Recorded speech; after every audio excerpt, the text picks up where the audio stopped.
Next നമ്മൾ നോക്കാൻ പോകുന്നതാണ് dynamic linking. From the name it self dynamic linking എന്ന് പറയുന്നത് linking that is taking place during the run time, അല്ലെങ്കിൽ execution ടൈമിൻ്റെ സമയത്ത് നമ്മൾ സബ് റൂട്ടീൻ ലോഡ് ചെയ്യും ലിങ്ക് ചെയ്യുവാണെന്നുണ്ടെങ്കിൽ നമ്മളതിന് ഡൈനാമിക് ലിങ്കിങ് എന്ന് പറയും.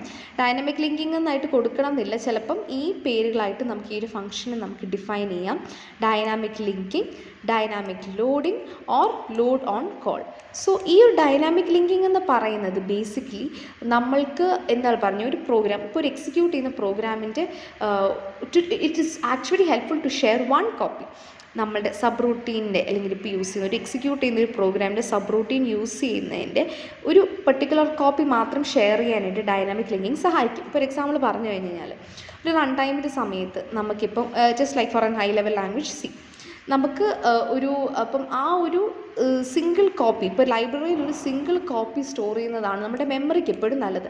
ഇപ്പം ഈ സി പ്രോഗ്രാം എല്ലാം കൂടെ ഓരോ പ്രോഗ്രാമും ഓരോ കോപ്പി വെച്ച് ജനറേറ്റ് ചെയ്യുവാണെന്നുണ്ടെങ്കിൽ നമുക്ക് മെമ്മറി ആവശ്യമില്ലാതെ യൂസ് ചെയ്യേണ്ടി വരും. സോ ഡൈനാമിക് ലിങ്കിങ് എന്ന് പറയുന്നത് ഈ ഒരു to share one copy of the library or the subroutine അത് പോസിബിൾ ആക്കുന്നതാണ്. പിന്നെ ഒബ്ജക്റ്റ് ഓറിയൻറ്റഡ് സിസ്റ്റം വരുമ്പോഴത്തേനും ഡൈനാമിക് ലിങ്കിങ് എന്ന് പറയുന്നത് സോഫ്റ്റ്വെയർ ഒബ്ജക്ട്സിനെ റെഫറൻസിന് വേണ്ടിയിട്ട് നമ്മൾ യൂസ് ചെയ്യുന്നതാണ്. അതായത് അപ്പം നമുക്ക് ഇപ്പോൾ ഒരു ഒബ്ജക്റ്റിൻ്റെ ഇംപ്ലിമെൻറ്റേഷൻ്റെ സമയത്ത് നമുക്ക് ഒരു മെത്തേഡിനെ റൺ ടൈമിൽ ഡിറ്റർമൈൻ ചെയ്യാനായിട്ട് നമുക്ക് സാധിക്കും. ഡൈനാമിക് ലിങ്കിങ്ങിൻ്റെ അഡ്വാൻറ്റേജ് എന്ന് പറയുന്നത് ബേസിക്കലി നമുക്ക് എന്തെങ്കിലും എറേഴ്സോ കാര്യങ്ങളോ ഉണ്ടെന്നുണ്ടെങ്കിൽ ഇപ്പം നമ്മളിപ്പോൾ എക്സിക്യൂഷൻ്റെ സമയത്താണല്ലോ ഡൈനാമിക് ലിങ്കിങ് നടക്കുന്നത്. ഇപ്പോൾ എക്സിക്യൂഷൻ്റെ സമയത്ത് എന്തെങ്കിലും ഒരു എറർ ഉണ്ടെന്ന് വിചാരിക്കും. ഇപ്പം ഇൻപുട്ട് ചെയ്യുമ്പോൾ നമ്മളിപ്പോൾ ഒരു ഇൻപുട്ട് ഡേറ്റ് നമ്മൾ കിട്ടുമെന്ന് വിചാരിക്കും, അല്ലെങ്കിൽ ഇൻപുട്ട് കൊടുക്കാമെന്ന് വിചാരിക്കും. ആ സമയത്ത് എന്തെങ്കിലും എറർ ഉണ്ടെന്നുണ്ടെങ്കിൽ നമുക്ക് എക്സിക്യൂഷൻ്റെ സമയത്ത് ഇതിനെ കറക്റ്റ് ചെയ്യാനും ഡയഗ്നൈസ് ചെയ്യാനും നമുക്ക് പറ്റും. അപ്പം ഇങ്ങനത്തെ എറർ എന്ന് പറയുന്നത് ഇഫ് ഇറ്റ് ഈസ് റെയർ നമുക്ക് ഈ ഒരു കറക്ഷൻ അല്ലെങ്കിൽ ഡയഗ്നോസിസ് എന്ന് പറയുന്നത് നമുക്ക് യൂസ് ചെയ്യേണ്ട ആവശ്യമേ വരത്തില്ല. അപ്പോൾ അതിനുള്ളൊരു പ്രൊവിഷനും ഉണ്ട്. സോ ഇപ്പം നമുക്കൊരു പ്രോഗ്രാമിൽ അങ്ങനത്തെ എറർ വരത്തില്ല എന്നുണ്ടെങ്കിൽ നമുക്കത് യൂസ് ചെയ്യാണ്ടിരിക്കാനുള്ള പ്രൊവിഷനും ഉണ്ട്. പക്ഷേ ഒരു സംഭവം വെച്ച് കഴിഞ്ഞാൽ if the program is completely linked before the execution this is to be loaded and linked every single time. ഇപ്പം ഡൈനാമിക് ലിങ്കിങ് എന്ന് പറയുമ്പോഴത്തേനും it will load the routines only when it is needed. ഇപ്പം ഞാൻ പറഞ്ഞില്ലേ, നമ്മൾ നേരത്തെ എല്ലാം കൂടെ അങ്ങ് ലോഡ് ചെയ്ത് വെക്കുക അല്ല ചെയ്യുന്നത്. നമ്മളുടെ ഡ്യൂറിങ് ദ എക്സിക്യൂഷൻ ടൈം എന്തൊക്കെയാണ് ആവശ്യമുള്ളത്, ഇപ്പോൾ ഇത് ലിങ്കിങ് ആണ്, അപ്പോൾ ഏതൊക്കെയാണ് ആവശ്യമുള്ളതിനനുസരിച്ച് മാത്രമാണ് നമ്മൾ അതിന് ലോഡ് ചെയ്യുന്നത്. സോ ഇപ്പം കുറേ ഒരു വലിയ സബ് റൂട്ടീനാണ് അല്ലെങ്കിൽ കുറേ എക്സ്റ്റേണൽ റെഫറൻസസ് ഉണ്ടെന്നുണ്ടെങ്കിൽ നമ്മൾ എല്ലാത്തിനും കൂടെ കയറ്റി നേരത്തെ ലോഡ് ചെയ്യേണ്ട ആവശ്യം ഇല്ല. ആവശ്യമുള്ള സാധനം മാത്രം റൺ ടൈമിൻ്റെ സമയത്ത് നമുക്ക് യൂസ് ചെയ്ത് മതി. സോ ഇപ്പോൾ ഇതിൽ നിന്ന് എന്താണ് നമുക്ക് സേവ് ചെയ്യുന്നത്, നമുക്ക് ഒരുപാട് ടൈം സേവ് ചെയ്യാം, നമുക്ക് മെമ്മറി സ്പേസും സേവ് ചെയ്യാനായിട്ട് പറ്റും. സോ ഇപ്പം നമുക്കിപ്പം ഇപ്പോൾ ഒരു ഇൻപുട്ട് ഡേറ്റ യൂസറിൽ നിന്ന് സപ്ലൈ ചെയ്യുന്നുണ്ടെങ്കിൽ the result can be displayed in the terminal. And അങ്ങനത്തെ കേസിൽ all the sub routines which is potentially needed can be used which will take place during the execution time. ഇനി ഇവിടെ വരുന്നൊരു change എന്താണെന്ന് വെച്ച് കഴിഞ്ഞാൽ ഇപ്പം നമുക്ക് ഡൈനാമിക് ലിങ്കിങ്ങിൻ്റെ സമയത്ത് നമുക്ക് വരുന്നൊരു സംഭവം എന്താണെന്ന് വെച്ച് കഴിഞ്ഞാൽ ഡൈനാമിക് ലിങ്കിങ്ങിൽ നമുക്ക് സ്വന്തം സബ് റൂട്ടീൻ അല്ലെങ്കിൽ സ്വന്തം എക്സിക്യൂട്ട് ചെയ്യുന്ന സ്ഥലത്ത് തന്നെ ഒരു പ്രോഗ്രാം കാണും അല്ലേ.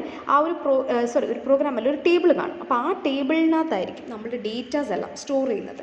No issues. ഇപ്പം ഇതിൻ്റെ ഒരു വർക്കിംഗ് പറയുമ്പോഴത്തേനും ഈ ഒരു ഐഡിയ നിങ്ങൾക്ക് കുറച്ചുകൂടി ക്ലിയർ ആയിട്ട് കിട്ടും. അപ്പോൾ ഈ ഡയഗ്രാംസ് നിങ്ങളൊന്ന് നോക്കുക. സോ നമ്മൾ യൂഷ്വലി ഒരു സബ് റൂട്ടീനോട് ജമ്പ് ചെയ്യണമെന്നുണ്ടെങ്കിൽ നമ്മൾ ഏത് ഇൻസ്ട്രക്ഷനാണ് യൂസ് ചെയ്യുന്നത്? JSub ആണ് യൂസ് ചെയ്യുന്നത്. അപ്പം JSub യൂസ് ചെയ്യുമ്പോഴത്തേനും ആ ഒരു JSub ഇൻസ്ട്രക്ഷൻ എക്സിക്യൂട്ട് ചെയ്യുന്നതിന് പകരം ഡൈനാമിക് ലിങ്കിങ്ങിൽ നമ്മൾ എന്താ ചെയ്യുന്നതെന്നറിയോ? Load and call service request നമ്മൾ പാസ് ചെയ്യും. ഇങ്ങോട്ടാണ് ഓപ്പറേറ്റിംഗ് സിസ്റ്റത്തിലോട്ട് നമ്മളൊരു load and call service request നമ്മൾ പാസ് ചെയ്യും. So load and call service റിക്വസ്റ്റിൻ്റെ സമയത്ത് നമ്മൾ ഏത് സബ് റൂട്ടീനാണ് അല്ലെങ്കിൽ ഏത് റൂട്ടീനാണ് നമ്മൾ ആക്സസ് ചെയ്യേണ്ടത് എന്നുള്ളതിൻ്റെ പാരാമീറ്റർ, ആ പാരാമീറ്ററിൻ്റെ പേര് പാരാമീറ്ററിൻ്റെ അല്ല, ആ സബ് റൂട്ടീൻ്റെ പേര് നമ്മൾ പാരാമീറ്ററായിട്ടായിരിക്കും പാസ് ചെയ്യുന്നത് ഈ ഒരു ലോഡ് ആൻഡ് കോൾ സർവീസ് റിക്വസ്റ്റിൻ്റെ. സോ ഫസ്റ്റ് സ്റ്റെപ്പ് എന്ന് പറയുന്നത് ഡൈനാമിക് ലിങ്കിങ് എന്ന് പറയുമ്പോൾ എന്താണ് ഡൈനാമിക് ലിങ്കിങ്? എക്സിക്യൂഷൻ ടൈമിൻ്റെ സമയത്ത് നമ്മൾ ലിങ്കിങ് ചെയ്യുന്നതിനെയാണ് നമ്മൾ ഡൈനാമിക് ലിങ്കിങ് എന്ന് ചെയ്യുന്നത്. അപ്പോൾ ആ സമയം എറർ ഡിറ്റക്ഷനും കാര്യങ്ങൾക്കൊക്കെ ഹെൽപ്പ് ചെയ്യും. വേണ്ടാന്നുണ്ടെങ്കിൽ നമുക്ക് ആ ഒരു ആ ഒരു സെറ്റ് ഓഫ് ഫങ്ഷൻസ് അല്ലെങ്കിൽ ആ ഒരു set of sub routines use ചെയ്യേണ്ട ആവശ്യം ഇല്ല. എല്ലാം കൂടെ ഒരുമിച്ച് ലോഡ് ചെയ്യേണ്ട ആവശ്യമില്ല. അത് ഓവർ ഹെഡാണ് ക്രിയേറ്റ് ചെയ്യുന്നത്. അപ്പം നമ്മൾ ഇനിയിപ്പം അതിനെ എങ്ങനെയാണ് നമ്മൾ ഡൈനാമിക് ലിങ്കിങ് ചെയ്യുന്നത് എന്നുള്ളതാണ് നമ്മൾ നോക്കുന്നത്. Load and call service request use ചെയ്ത് നമ്മൾ ഓപ്പറേറ്റിംഗ് സിസ്റ്റത്തിലോട്ട് നമ്മൾ കൊടുക്കുന്നു. അത് കഴിഞ്ഞ് ആ ഓപ്പറേറ്റിംഗ് സിസ്റ്റത്തിന് നമ്മൾ പാരാമീറ്ററായിട്ട് നമ്മൾ കൊടുക്കുന്നത് സിംബോളിക് നെയിം ഓഫ് ദ റൂട്ടീനാണ്. അപ്പം ഓപ്പറേറ്റിംഗ് സിസ്റ്റത്തിന് ഒരു ഇൻറ്റേർണൽ ടേബിൾ ഉണ്ട്. അതാണ് ഞാൻ നേരത്തെ പറഞ്ഞ സംഭവം. അതിനുള്ളിൽ തന്നെ ഒരു ടേബിൾ ഉണ്ട്. ആ ഒരു റൂട്ടീൻ ഓൾറെഡി ലോഡഡ് ആണോ അല്ലയോ നോക്കും. ഓൾറെഡി ലോഡഡ് ആണെന്നുണ്ടെങ്കിൽ ആ ഒരു റൂട്ടീനിലോട്ട് കൺട്രോൾ പോയി ആ ഒരു റൂട്ടീൻ്റെ എന്താണ് പറയുന്നത് സ്റ്റെപ്സ് എല്ലാം കൂടി എക്സിക്യൂട്ട് ചെയ്ത് കഴിഞ്ഞിട്ടായിരിക്കും നമ്മുടെ മെയിൻ പ്രോഗ്രാമിലോട്ട് കൺട്രോൾ വന്നത്. യൂഷ്വലി ഇൻട്രപ്റ്റ്സ് ഒക്കെ വർക്ക് ചെയ്യുന്നത് എങ്ങനെയാണോ അതേ രീതിക്ക് തന്നെ. ഇനി ബൈ ചാൻസ് ഓപ്പറേറ്റിംഗ് സിസ്റ്റം നോക്കുകയാണ്. ഓപ്പറേറ്റിംഗ് സിസ്റ്റം നോക്കുമ്പോഴത്തേനും ഇല്ല, ഈ റൂട്ടീനെ സ്വന്തം ടേബിളിൽ ഇല്ല എന്നുണ്ടെങ്കിൽ ഇത് ലൈബ്രറിയിൽ പോയി ഇത് ആക്സസ് ചെയ്യും. എന്നിട്ട് ഇത് തിരിച്ച് ആ ഒരു യൂസർ പ്രോഗ്രാമിലോട്ട് അത് പ്രൊവൈഡ് ചെയ്യുകയാണ് ചെയ്യുന്നത്. അത് കഴിഞ്ഞിട്ടാണ് ഈ ഒരു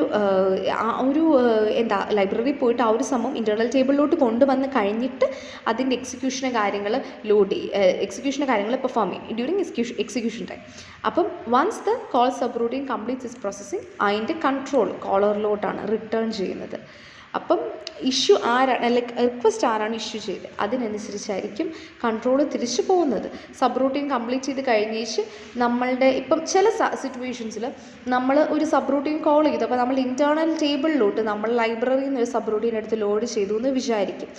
രണ്ട് രീതിക്ക് നമുക്ക് ഈ ഒരു കാര്യത്തിന് ഈ ഒരു കാര്യത്തിന് നമുക്ക് രണ്ട് രീതിക്ക് പ്രോസസ്സ് ചെയ്യാനായിട്ട് പറ്റും. ആദ്യത്തെ കാര്യം എന്ന് വെച്ച് കഴിഞ്ഞാൽ ഇപ്പം ബൈ ചാൻസ് ഈ ഒരു റൂട്ടീന് നമുക്ക് അതേ ഇൻറ്റേർണൽ ടേബിളിൽ തന്നെ വെക്കാം. അപ്പം നമുക്ക് ചിലപ്പോൾ വേറെ ഒന്നുകൂടെ റെഫർ ചെയ്യണം എന്നുണ്ടെങ്കിൽ ഇൻറ്റേർണൽ ടേബിളിൽ തന്നെ അത് കിട്ടും. പിന്നെ ലൈബ്രറിയിൽ പോയി സെർച്ച് ചെയ്യേണ്ട ആവശ്യമില്ല. ഇപ്പം ഉറപ്പാണ് ഈ ഒരു സബ് റൂട്ടീന് നമുക്കിനി ആവശ്യമേ വരത്തില്ല എന്നുണ്ടെങ്കിൽ അത് ഇൻറ്റേർണൽ ടേബിളിൽ നിന്ന് നമുക്ക് റിമൂവ് ചെയ്ത് കളയാനായിട്ട് പറ്റും. സോ ലേറ്റർ നമുക്ക് സെക്കൻഡ് കോൾ വേണ്ട സിറ്റുവേഷൻ ഉണ്ടെന്നുണ്ടെങ്കിൽ ഒന്നുകൂടി ഒരു ലോഡ് ചെയ്യേണ്ട ഓപ്പറേഷൻ അവിടെ വരേണ്ട ആവശ്യം ജസ്റ്റ് ഒന്ന് ലിങ്ക് ചെയ്താൽ മാത്രം മതി. സോ അതാണ് ഡൈനാമിക് ലിങ്കിങ്ങിൽ നടക്കുന്നത്. ഡൈനാമിക് ലിങ്കിങ്ങിൻ്റെ അഡ്വാൻറ്റേജസ് എന്ന് പറയുന്നത് നമുക്ക് എഗെയിൻ നമ്മളുടെ loading the routine when ever they are needed time and memory space save ചെയ്യും. അൺനെസസറി ലൈബ്രറി ലോഡിങ് അല്ലെങ്കിൽ എൻറ്റയർ ആയിട്ടൊരു ലൈബ്രറി ലോഡിങ് അവിടെ ആവശ്യം വരുന്നില്ല. അതുപോലെ തന്നെ നമുക്ക് ഒരൊറ്റ കോപ്പിയാണ് നമുക്ക് ലൈബ്രറിയുടെ ഷെയർ ചെയ്യാനായിട്ട് പറ്റുന്നത്. That is dynamic link library DLL ആണ് ഇവിടെ ഉദ്ദേശിക്കുന്നത്. അതിൻ്റെ ഒറ്റ കോപ്പിയുടെ ആവശ്യമേ